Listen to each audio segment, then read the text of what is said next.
శ్రీమాత్రే నమ. జయ గురు దత్తాత్రేయ నమ. ఈ వీడియోలో మనం ధనుస్సు రాశి వారికి విజయదశమి నుంచి అంటే అక్టోబర్ 2వ తారీఖు నుంచి వీళ్ళ జీవితంలో ఎటువంటి మార్పులు నిర్ణయాలు తీసుకుంటే వచ్చే విజయదశమి నాటికి సంపూర్ణంగా వాళ్ళ యొక్క పరిస్థితి మారాలంటే ఏ ప్రయత్నం చేస్తే బాగుంటుంది, ఏ గ్రహం ద్వారా మనకి లాభం కలుగుతుంది అన్న విషయాన్ని మనం ఈ వీడియోలో తెలుసుకుందాం. సాంప్రదాయంగా విజయదశమి రోజు మనం ఏ పని ప్రారంభించినా ఆ పని తప్పక విజయం అవుతుందని మన యొక్క విశ్వాసం. అయితే మన జాతక చక్రం ప్రకారం ఆ రోజు ఉన్నటువంటి గ్రహస్థితి బట్టి మనం ఏ నిర్ణయం తీసుకొని ఏ వృత్తిని ప్రారంభిస్తే మనకు అనుకూలంగా ఉంటుందన్నది ఇది ఆ ప్రయత్నంలో భాగంగా ప్రస్తుతం ధనుసు రాశి వారికి ఈ దశమ స్థానంలో బుధుడు రవి, ఇది రాశి వారికి బుధాదిత్య యోగం. అంటే ఎప్పుడన్నా బుధుడు ఉచ్చులో ఉంటూ భాగ్యాధిపతి రవితో కలియడం వల్ల ఈ ఎస్పెషల్లీ ధనుసు రాశి వారికి భాగ్య రాజ్యాధిపతి యోగం ఏర్పడుతుంది, బుధాదిత్య యోగం ఏర్పడుతుంది. అలాగే పంచమహాపురుష యోగాల్లో భద్రమహాపురుష యోగం ఏర్పడింది, దాంట్లో నిపుణ యోగం ఏర్పడింది. అంటే జాతకుడి యొక్క టాలెంటు కంపల్సరీగా ఈ విజయదశమి నుంచి పెరుగుతుంది. అలాగే బుధుడు ఎప్పుడు కూడా 2 రకాల ఆదాయాలు ఇస్తూ ఉంటాడు. ఎక్కడున్నా సరే దశమ స్థానంలో ఉంటే 2 రకాలు ఇస్తూ ఉంటాడు. అంటే అదనపు ఆదాయం సమకూరే అవకాశం ఉండదు. సాధారణంగా ఆధ్యాత్మిక రంగంలో ఉన్న వాళ్ళకి, సాంప్రదాయ వృత్తుల్లో ఉన్న వాళ్ళకంటే దేవాలయాలు, పౌరోహిత్యం, జ్యోతిష్యం, వాస్తు మొదలగు సాంప్రదాయ వృత్తుల్లో ఉన్న వాళ్ళకి, ప్రవచనాలు చెప్తున్న వారికి, ఆచారపరంగా కొన్ని వృత్తులు ఉంటుంటాయి. అటువంటి వారికి అది మీరు ఈ సమయంలో ప్రారంభించుకుంటే చాలా ఉన్నత స్థితి ఈ సమయంలో రావడం జరుగుతూ ఉంటుంది.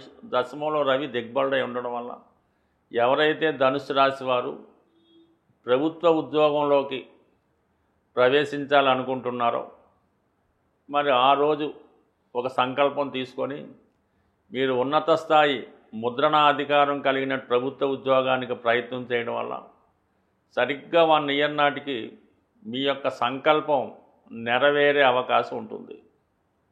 ఇది కంపల్సరీగా జరిగి తీరుతుంది. మీరు రాజకీయ రంగంలో ఉన్న రాజకీయ పదవి వస్తుంది, ఎండోమెంట్స్ సంబంధించిన దాంట్లో ఉంటే ఎండోమెంట్స్లో వస్తుంది. అలాగే న్యాయ వ్యవస్థ, ఎడ్యుకేషను మొదలగు వృత్తుల్లో దానికి సంబంధించినటువంటి ప్రభుత్వ అధికార హోదా మీకు రావడం జరుగుతుంది. ఇక కుజుడు లాభస్థానంలో ఉన్నాడు. అంటే అందరికీ తెలుసు 11లో ఏ గ్రహం ఉంటే ఆ గ్రహ కారకత్వం మీకు కలిసి వస్తుంది. కుజుడు భూములకు కారకుడు కాబట్టి మీరు భూములు సంబంధించినటువంటి వ్యాపారంలో ప్రవేశిస్తే రియల్ ఎస్టేట్ ఏజెంట్ అవ్వచ్చు, మీరే వెంచర్ అయ్యచ్చు, మీరే ప్రాజెక్ట్ తయారు చేయొచ్చు, లేదంటే మీరే ఒక వెంచర్ స్టార్ట్ చేసుకుంటే కంప్లీట్గా డెవలప్మెంట్ అవుతుంది. ఎందుకంటే శుక్రుడు యొక్క తులారాశిలో ఉన్నాడు. తులారాశి పెద్ద పెద్ద వెంచర్స్కి, పెద్ద పెద్ద అపార్ట్మెంట్లకి, షాపింగ్ మాల్స్కి, సినిమా థియేటర్లకి, కళ్యాణ మండపాలకి చెప్తూ ఉంటుంది.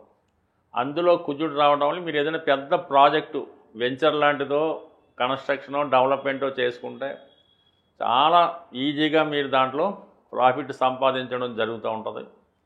అయితే కుజుడు మీకు పంచమాధిపతి, అంటే మీ యొక్క హాబీ, మీ యొక్క కోరిక, మీ యొక్క ప్రయత్నం దేని మీద అయితే ఉంటుందో ఆ ప్రయత్నం నెరవేరడానికి లాభస్థానంలో కుజుడు వచ్చాడు.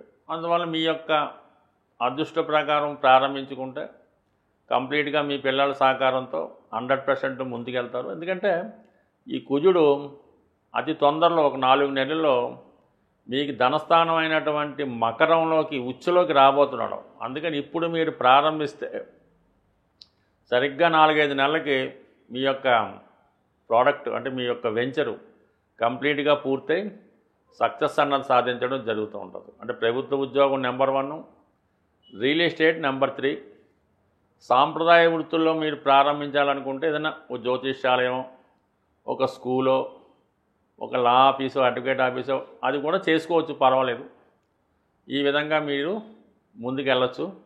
అయితే గురువు రాష్ట్రాధిపతిగా సప్తమంలో ఉన్నాడు కాబట్టి విదేశ వ్యవహారాలంటే మీరు ఏదైనా విదేశంలో విద్యార్థులకి కాలేజీలో సీట్లు ఇప్పించడం కానీ, వాళ్ళకి ఉద్యోగాలు ఇప్పించడం కంటే మీడియేటర్గా మీరు బాగా ఉపయోగపడతారు ఈ సమయంలో. అంటే రియల్ ఎస్టేట్ ఆఫీస్ పెట్టుకోవచ్చు, మ్యారేజ్ బ్రోకర్ పెట్టుకోవచ్చు, ఉద్యోగాలు ఇప్పించేది పెళ్ళిళ్ళు చేసేది పెట్టుకోవచ్చు.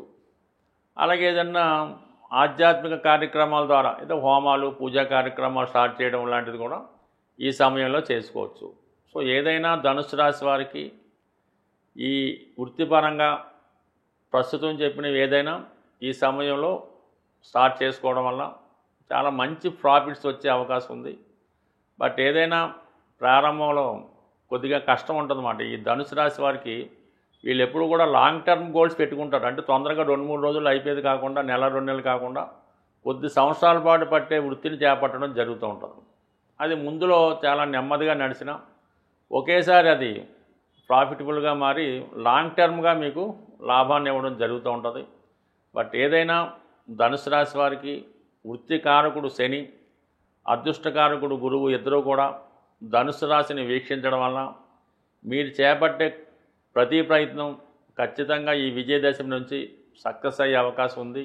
ఈ విజయదశమి సందర్భంగా మీరు కేవలం ఒక సంవత్సరంలోనే ఆర్థిక పరంగా మీ యొక్క అభివృద్ధికి ఒక చక్కని పరిహారం అన్నది ఈ వీడియోలో తెలుసుకోండి. అయితే నమ్మకంతో జాగ్రత్తగా మీరు దీన్ని పాటించడం వల్ల మీ యొక్క అభివృద్ధి 100% సక్సెస్ రావడం జరుగుతుంది. మీరు మన మార్కెట్లో ఉన్నటువంటి ఈ ఆవకాయ పచ్చళ్ళు ఉన్నటువంటి జాడీ ఒకటి, అంటే దాన్ని పింగాణితో తయారు చేసినటువంటి జాడీ, అది ఆవకాయ పచ్చళ్ళు వేసుకోవడానికి అది ఉపయోగిస్తుంటారు. ఒక మీడియం సైజు, అంటే మీ యొక్క స్థితిని బట్టి ఒక మాదిరిగా ఇది ఆవకాయ జాడీ చిన్న సైజు తీసుకోండి. దానిపైన ఎరుపు రంగుతో ఒక స్వస్తిక్ గుర్తు పెయింట్ చేయడం కానీ లేదా స్టిక్కర్ కానీ అంటించండి, సరిపోతుంది. అంటే రేపు విజయదశమి రోజే, ఆ రోజు గురువారం వస్తుంది కాబట్టి ఆ రోజు ఆ జాడీలో ఈ కళ్ళు ఉప్పు, అంటే సముద్రం ఉప్పు కొద్దిగా అందులో వేయటం, అంటే మీకు తర్వాత అది ఇబ్బంది పెట్టకుండా ఉండాలంటే ఒక ప్లాస్టిక్ కవర్లో వేసి ఆ ఉప్పు కొద్దిగా పిడికడు ఉప్పు అందులో వేయవలసి ఉంటుంది. అలాగే గోమతి చక్రాలు ఒక 6 అందులో వేయండి. గోమతి చక్రాలు లభ్యం కాని పక్షంలో ముత్యం, అంటే మనకి మంచి ముత్యమే అక్కర్లేదు, ఏదైనా ముత్యాలు ఒక 6 కానీ 1 కానీ ఆ జాడీలో వేసి 6 సంఖ్య వచ్చేలాగా ఇప్పుడు మనకి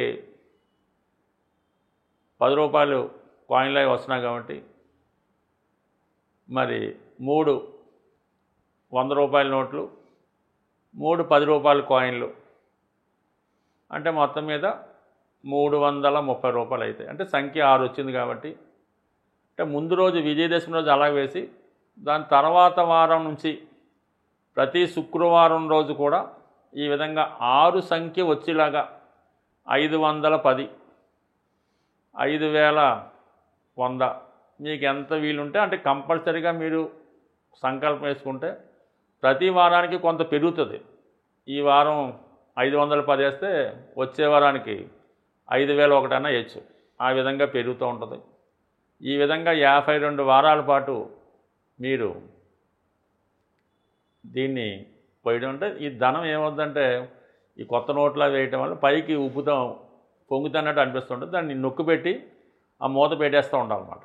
ఈ విధంగా ధనం మీకు బయటకు వచ్చే విధంగా కంప్లీట్గా ఒక 1 ఇయర్ దాన్ని వేసి దాన్ని ఒక సంవత్సరం మళ్ళీ విజయదశమి రాజుకి ఆ ధనంతో ఏదైనా ఒక గోల్డ్ ఎంత వస్తే అంత గోల్డ్ అది కొని అమ్మవారి రూపో లేదన్నా పెట్టి మామూలుగా అది మీ ఇంట్లో మీ అర్ధాంగికో మీ మదర్కో లేదంటే అమ్మవారికో పెట్టడం వల్ల కంప్లీట్గా మీ యొక్క అభివృద్ధి మీరు ఒక సంవత్సరం పాటు చేసి చూడండి. ఇందాక మనం ఏ రాశి వారికి ఆ రాశి చెప్పిన విధంగా మీకు అనుకున్న విధంగా గ్రహానికి అనుకూలంగా అది చేస్తూ ఈ విధంగా ఈ రెమెడీ పాటించడం వల్ల అవకాశం లేని వాళ్ళు కేవలం 60 రూపాయలతో అయినా స్టార్ట్ చేయొచ్చు. ప్రతి వారం 60 రూపాయలు వేయటం వల్ల చాలా వరకు ఎందరికో ఇది మామూలు సాధారణ వాళ్ళు ఈరోజు కోటీశ్వరులుగా మారడం జరిగింది. ఒకసారి మీరు కూడా ఈ రెమెడీ ఆచరించండి. అయితే ఆవకాయ జాడి పింగాణి తెలుపు రంగు కలర్ ఏదైనా పర్లేదు, స్వస్తిక్ దాని మీద స్టిక్కర్ కానీ పెయింట్ కానీ వేయవలసి ఉంటుంది. కంపల్సరీగా సాల్టు, గోమతి చక్రాలు, ముత్యాలు ఇవి వేయాలి. ఇవన్నీ లక్ష్మీప్రదం. ఇవన్నీ చేయడం వల్ల కంప్లీట్గా మీ యొక్క ఆర్థిక స్థితి బ్రహ్మాండంగా మారుతుంది. స్వస్తి.